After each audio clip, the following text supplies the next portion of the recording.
Então vamos lá, só retomando, pessoal, a gente estava vendo ali no final do período da República que os generais começaram a ganhar poder, né? Já que a partir do momento que eles começaram a pagar os soldados começaram a se tornar mais fiéis aos generais do que ao Senado. Com isso, esses generais foram ganhando cada vez mais poder, até o momento que os generais começaram a desafiar o Senado. E entre esses generais se destacou a figura de Júlio César, né, como a gente já viu na aula anterior. Júlio César, que tinha uma origem aristocrática, era de uma família de patrícios, se dizia descendente da deusa Vênus e de Enéas, né, o personagem da mitologia romana que seria descendente dos troianos, né, que teria fugido de Troia e teria dado origem a um reino do qual surgiram Rômulo e Remo, os fundadores de Roma. Então, entre esses generais, né, Júlio César, que se destacou, ele ganhou muito prestígio ao conquistar a Gália, que era aquele território que os romanos tentavam conquistar há muito tempo, e Júlio César conquistou com certa facilidade.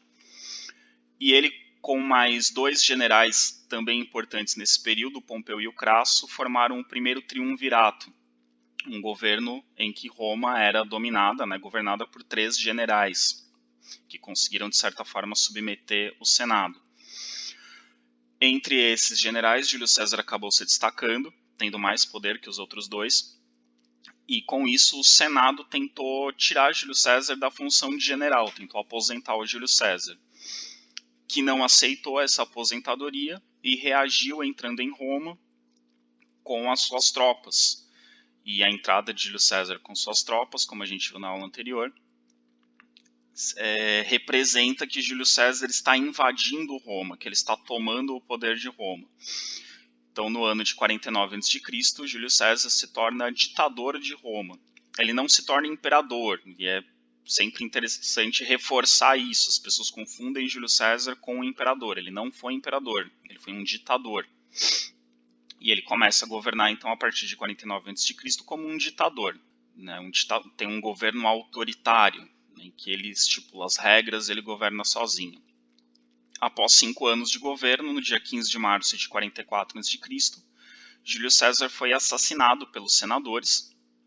Né, essa imagenzinha que tem aqui no canto direito do slide, inferior direito, ele é assassinado pelos senadores, que acreditam que matando Júlio César, com a morte de Júlio César, as coisas voltariam ao normal em Roma. O Senado retomaria o poder e a estrutura social, política, voltaria a ser como era antes. Mas após a morte de Júlio César, outros senadores, aliás, outros generais, começaram a imaginar que eles poderiam fazer o mesmo que Júlio César. E aí voltam as guerras civis, voltam os conflitos entre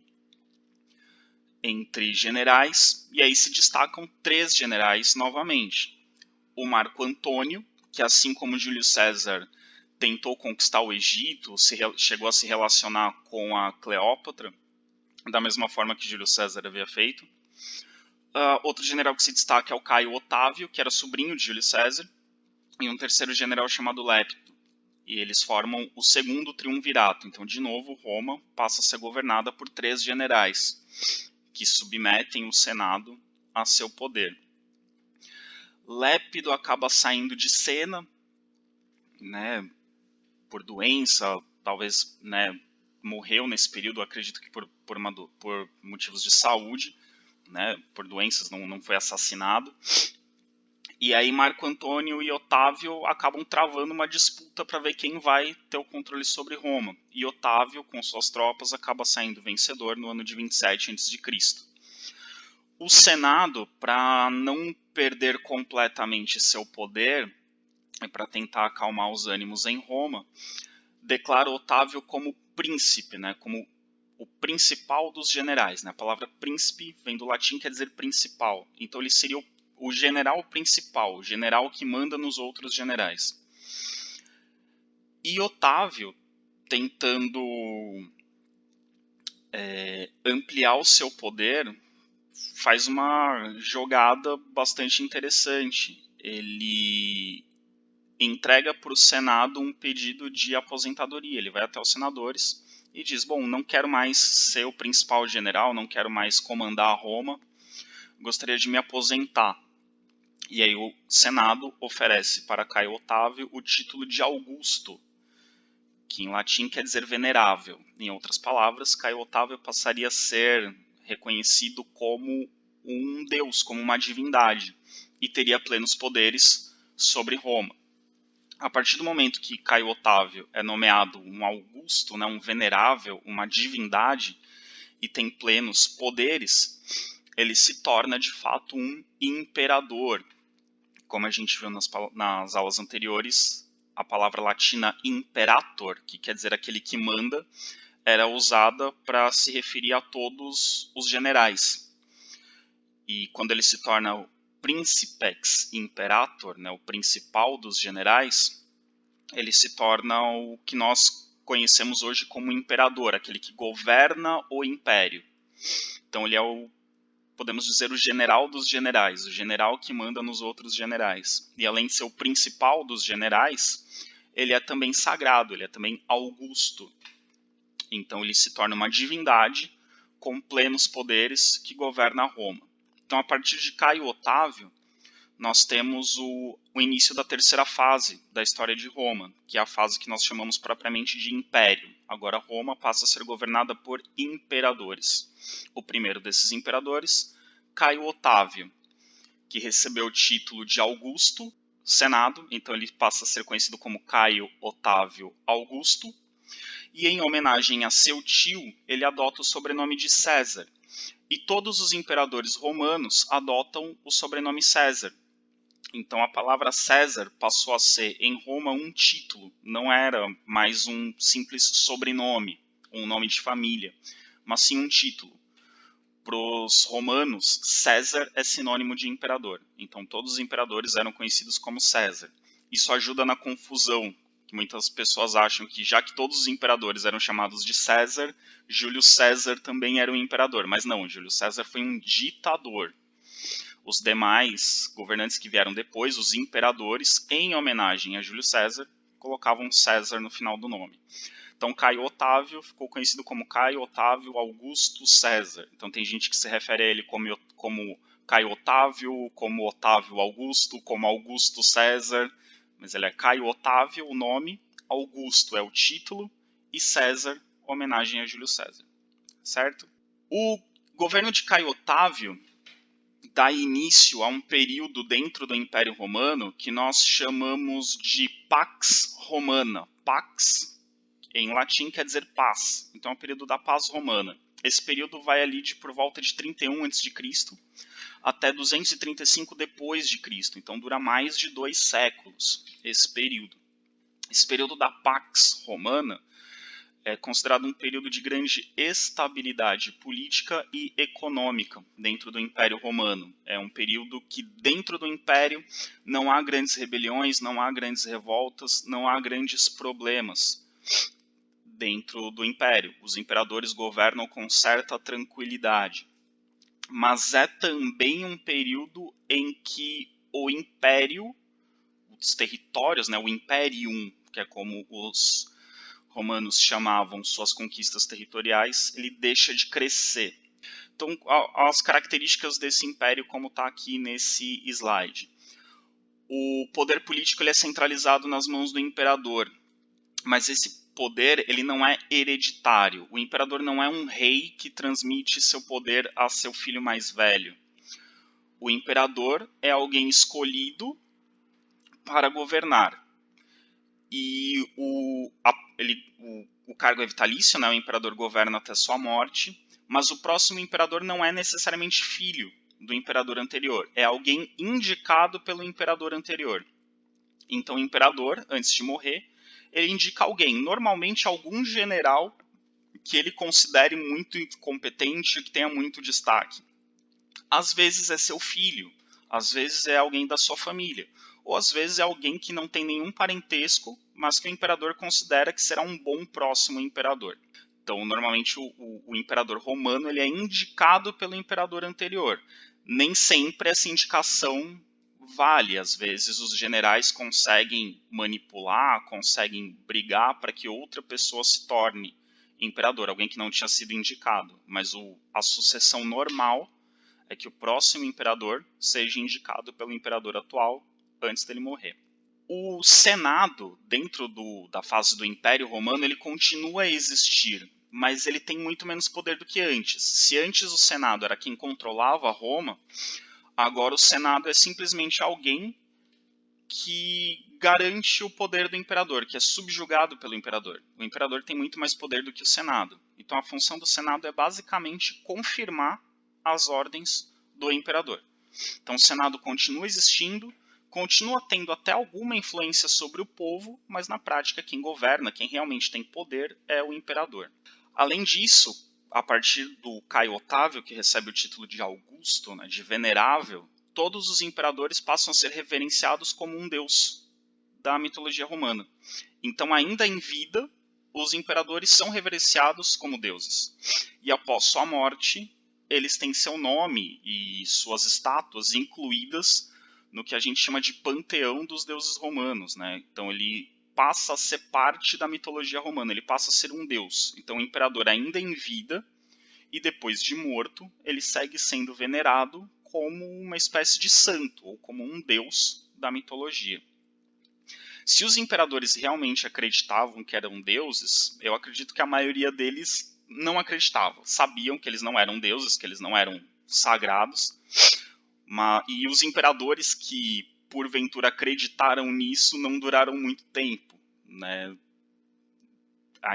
Os imperadores que acreditavam que realmente eram deuses geralmente eram taxados como loucos, né? E não duraram muito tempo em seus governos.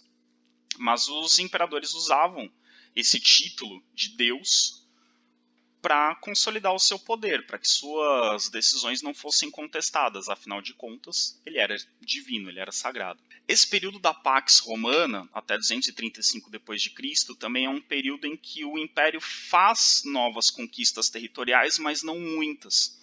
Em relação à fase da República, em termos territoriais, o Império cresce muito pouco. Então, territorialmente, o período da Paz Romana é um período muito mais de consolidação, de fechamento das fronteiras, de garantia dos territórios do Império, do que propriamente de novas conquistas. Há novas conquistas, mas elas são muito pequenas e muito pontuais. O principal, no que diz respeito ao território do Império Romano neste período, é a consolidação, é garantir que os territórios conquistados anteriormente não sejam perdidos. Então, essas são as principais características do período que a gente chama de Pax Romana. Aqui nesse slide a gente tem um mapa mostrando a expansão máxima do Império Romano. Então, tudo que vocês estão vendo aí em verde pertenceu ao Império Romano. Reparem que ele dominou todos os territórios do litoral em torno do Mar Mediterrâneo. Por isso os romanos usavam a expressão, eles chamavam o mar Mediterrâneo de Mare Nostrum, que em latim quer dizer nosso mar. Então, todo o mar Mediterrâneo foi dominado pelo Império Romano. Então vejam ali toda a costa norte da África, todo o sul da Europa, boa parte do Oriente Médio, e na Europa, quase toda a Europa, inclusive alguns pedacinhos ali, ou a maior parte da ilha da Grã-Bretanha. Então, o território que hoje temos a Inglaterra, o país de Gales, fizeram parte do Império Romano. Então, essa foi a máxima extensão do Império Romano, conseguida no início do período do Império dentro da Pax Romana. Então esse império, percebam que, pela sua extensão, ele é considerado um dos maiores da antiguidade. Alguns o consideram o maior, mas existe uma discussão se teria sido o Império Romano ou um outro império que existia na mesma época na China. Na China existia um grande império também, então tem-se uma discussão de qual dos dois seria o maior em termos territoriais na antiguidade. Mas dos que nós estudamos, né, da parte de antiguidade ocidental, o Império Romano foi o maior. Por ser um império muito grande, esse império ele tinha uma administração bastante complicada, bastante complexa. por ser muito grande, ele era muito difícil de ser administrado.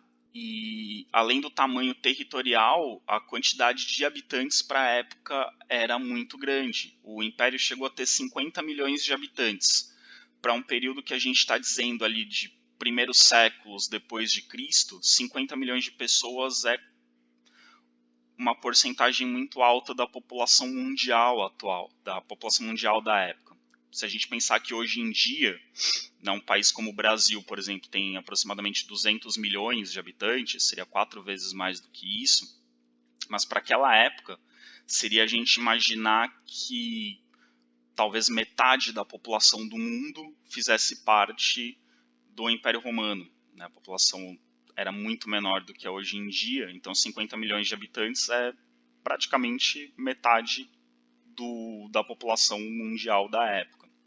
Então isso é bastante coisa. Para facilitar a administração do Império, eles seguiram com práticas da época da República, que a gente já estudou, como a criação de acampamentos militares e a construção de estradas por todo o Império. Aqui a imagem de fundo desse slide é uma das estradas do Império Romano, construídas naquela época e que existem ainda hoje. Muitas das estradas construídas pelos romanos na época da República e na época do Império ainda são usadas na Europa, e ainda algumas delas são estradas importantes da Europa. Os romanos também criaram um sistema de províncias, dividiram o grande império em territórios menores, seria mais ou menos equivalente aos estados do Brasil hoje, né? Da mesma forma que o Brasil é dividido em estados, o Império Romano era dividido em províncias. Cada província tinha um governador nomeado pelo imperador. Dependendo da província, poderia ser um general, alguém indicado pelo próprio imperador, se fosse uma província rebelde, uma província mais hostil, mais difícil de ser controlada. Ou, dependendo da província, podia ser nomeado alguém local. Então, um rei, um líder político do povo conquistado poderia ser escolhido governante daquela província. Os romanos, então, eles trabalhavam para ajudar nessa administração com administrações locais das províncias e das cidades. As cidades do Império Romano também tinham seus governos locais. E esses administradores tinham uma certa autonomia, para não depender exclusivamente das ordens que viessem do próprio imperador, que viessem da capital do império, que viessem diretamente de Roma. Esses governadores tinham autonomia para tomar decisões, para criar leis, enfim, para administrar seus territórios, para tentar deixar a administração mais eficiente, já que se todas as ordens tivessem que vir necessariamente do imperador, elas demorariam muito tempo para serem executadas. Então, para tornar mais eficiente, os governadores tinham autonomia. Esse mapa aqui, pessoal, mostra em vermelho as estradas do Império Romano. Percebam ali na Península Itálica, próximo a Roma, existe uma malha muito densa de estradas, né? Mas essas estradas ligam praticamente todo o continente europeu, né? Do que se considerava a Europa da época, o Oriente Médio ali e o norte da África. Então, os romanos construíram uma malha de estradas muito grande, e interligando Roma, a capital do Império, às diferentes regiões, as províncias mais distantes. Então eles tinham uma malha de estradas muito complexa. Por essa malha de estradas circulavam mercadorias do comércio, circulavam mensageiros levando informações, a comunicação era muito importante dentro do Império Romano, e circulavam também, e a principal função das estradas era essa, circulavam tropas, circulavam soldados. Então a principal função dessas estradas era que o exército chegasse rapidamente em locais onde houvesse revoltas. Então as estradas também tinham uma função estratégica militar na defesa do Império, mas principalmente na contenção de revoltas internas. Essa grande malha de estradas foi construída pelo Império Romano. E aqui a gente tem uma notícia aí do dia 18 de agosto de 2018, uma notícia relativamente recente, aí no site da revista Época Negócios. O título da matéria é Impressionante Rede de Estradas Romanas que continua gerando riqueza 2000 anos depois. Então é uma reportagem mostrando que algumas das estradas construídas pelo Império Romano ainda são utilizadas na Europa, algumas delas com a pavimentação original, outras foram asfaltadas, mas que muitas delas continuam sendo utilizadas para o comércio, para a logística, para o escoamento de produção e para a interligação entre diferentes regiões da Europa. Então, em alguns países, por exemplo, em Portugal, ainda há muitas estradas importantes construídas na época do Império Romano. O mesmo acontece na Itália, em algumas regiões da França. Então, para a gente perceber como essas estradas eram de extrema qualidade, porque 2000 anos depois elas ainda estão em condições de uso e sendo usadas para o transporte atual. Algumas servem como caminho para automóveis, para caminhões, para ônibus, ainda são utilizadas. Com o Império muito grande, o exército ganha uma importância ainda maior do que no período da República. Então, o exército dentro do Império Romano ele vai ter uma função estratégica. A gente está falando de um contingente, no auge do Império Romano, de 390 mil soldados. Se a gente parar para pensar, 390 mil soldados para tomar conta de uma população de 50 milhões de pessoas, não é um exército tão grande, não é tão numeroso. Proporcionalmente ao tamanho da população do Império, é um exército relativamente pequeno. Mas era um exército que dava conta de manter a segurança do Império por ser extremamente eficiente. Então, como a gente já viu em aulas anteriores, a principal característica do exército romano não era propriamente o seu tamanho. A principal característica do exército romano, que fazia ter vantagem sobre outros exércitos, era o fato de serem extremamente eficientes. E é interessante que, se durante a República a principal função do exército era conquistar novos territórios, na fase do Império, como o Império já é muito grande, a preocupação do exército deixa de ser a conquista de novos territórios e a prioridade do exército passa a ser a defesa dos territórios já conquistados. Só que muito mais do que defender de invasões externas, a preocupação do exército é reprimir as revoltas internas. Então o exército ele se volta cada vez menos para questões externas ao Império e se volta cada vez mais à segurança interna. Então o exército romano passa a se preocupar em garantir a ordem social e a segurança dentro do Império. Então isso é muito importante. Se durante a República o exército está preocupado em conquistar novos territórios e defender as fronteiras de invasões estrangeiras, durante o Império o exército está preocupado em defender a ordem dentro do Império, evitar revoltas da população do Império. Eles não estão tão preocupados com o que está acontecendo do lado de fora das fronteiras, mas com o que está acontecendo do lado de dentro das fronteiras. Por ser extremamente importante para o Império, quem cuidava da logística e da manutenção das forças do exército era o próprio Estado. O próprio governo romano era quem cuidava da logística e da manutenção das forças. Por isso, o Império interferia na produção de alimentos dentro do Império para abastecer os soldados. Então, a prioridade do governo romano na produção de alimentos não era o comércio, não era o abastecimento da população. A prioridade da produção do Império Romano era o abastecimento do exército. Em alguns momentos, e isso vai gerar revoltas, que a gente vai ver mais para frente, entre alimentar a população e alimentar o exército, o Império escolhia alimentar o exército. E além disso também, como a gente já viu, os acampamentos e os hábitos dos soldados espalhados pelo Império foram importantes para espalhar a língua, os costumes e a cultura romana por todos os territórios conquistados. Então eles continuam tendo um papel cultural e social dentro do Império, de difusão da religião, difusão dos costumes, difusão do latim e assim por diante. Ok? Então essa é a importância esse é o papel do exército no Império. Então percebam que o exército, tanto na República quanto no Império, ele é extremamente importante para os romanos. Mas ele tem uma transformação da República para o Império. da República, a função do exército é basicamente conquista, no Império a função do exército é manutenção da ordem social, é manutenção da segurança e da ordem social dentro do Império, é evitar revoltas. Tudo bem? Continuando, a gente tem aqui um pouco, a gente vai falar sobre a sociedade no Império.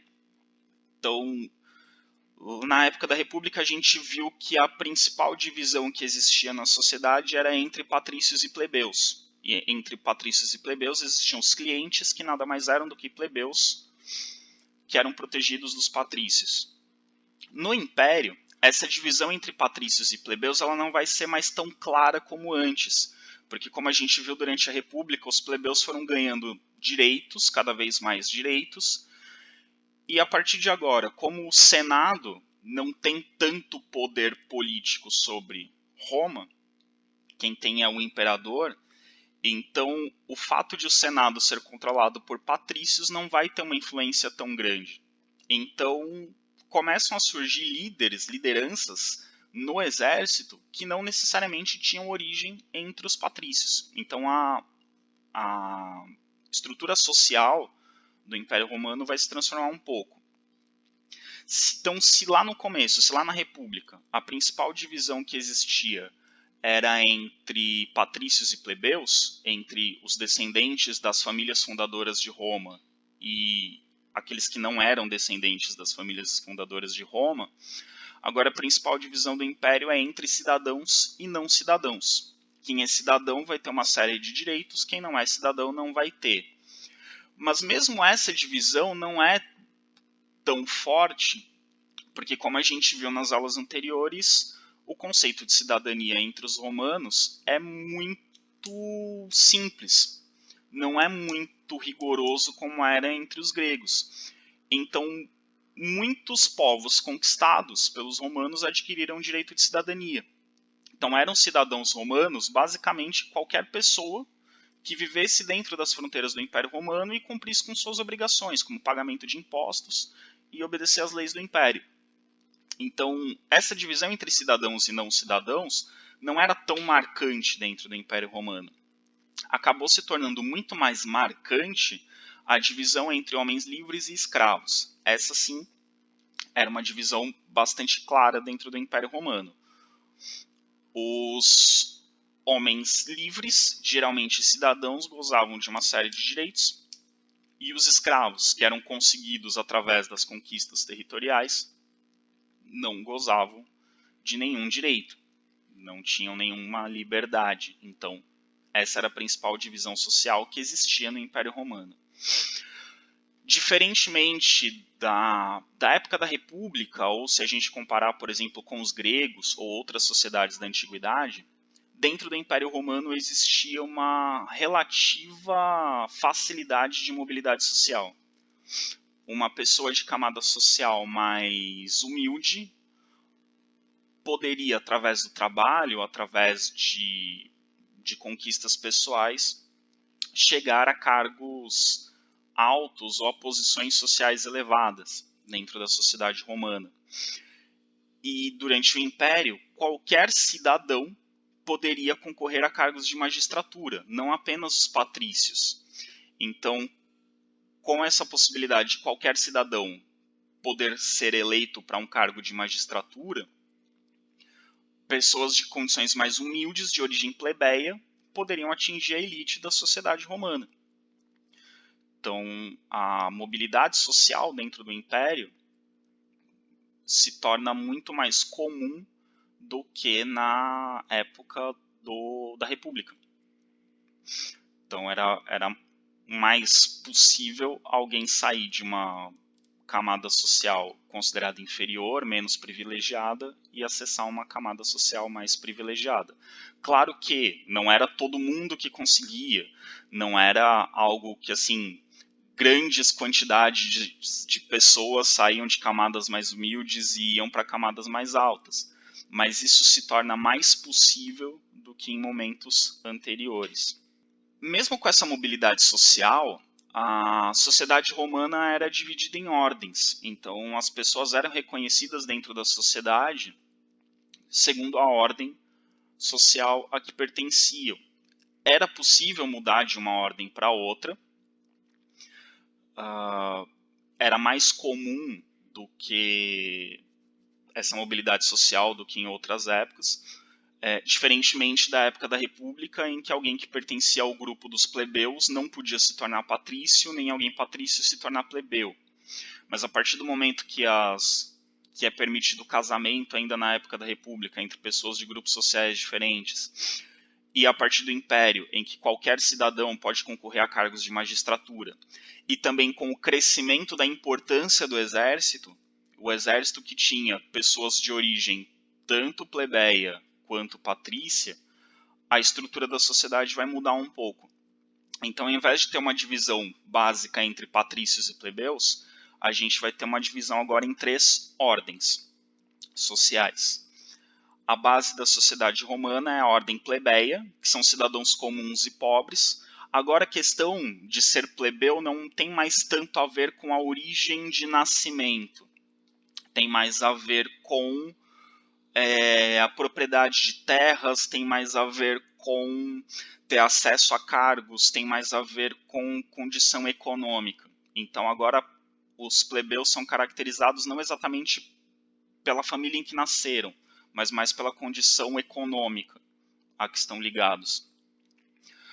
O que seria mais ou menos a classe média do Império Romano é a ordem equestre, ou ordem dos cavaleiros. Os cavaleiros eram pessoas que tinham alguma riqueza, geralmente comerciantes. E os comerciantes geralmente eram pessoas de origem plebeia, não eram patrícios os comerciantes. Então eram pessoas que tinham dinheiro e com esse dinheiro tinham condições de ter armas, comprar cavalos, comprar armaduras, se tornarem soldados e se tornarem líderes militares. Então eram pessoas que tinham acesso a riquezas para se tornarem líderes dentro da sociedade, para se tornarem soldados, mas não um soldado qualquer, um soldado com um cargo de liderança. Então a ordem equestre, a gente pode dizer que era uma camada composta por pessoas de origem mais humilde, mas que ganharam dinheiro, na maioria dos casos, através do comércio. E a gente tem que levar em consideração que com o crescimento do Império Romano, com o crescimento dos territórios ao longo da República e com a consolidação desse vasto império durante o período dos imperadores, os comerciantes estão ganhando muito dinheiro, porque eles têm acesso a produtos de muitos lugares e têm acesso a consumidores de muitos lugares. Então os comerciantes enriquecem muito nesse período da história de Roma. E a elite da sociedade romana era chamada de ordem senatorial. A ordem senatorial era composta pelos nobres, por aquelas pessoas que poderiam se tornar senadores, ou seja, continua sendo uma ordem social formada basicamente por patrícios.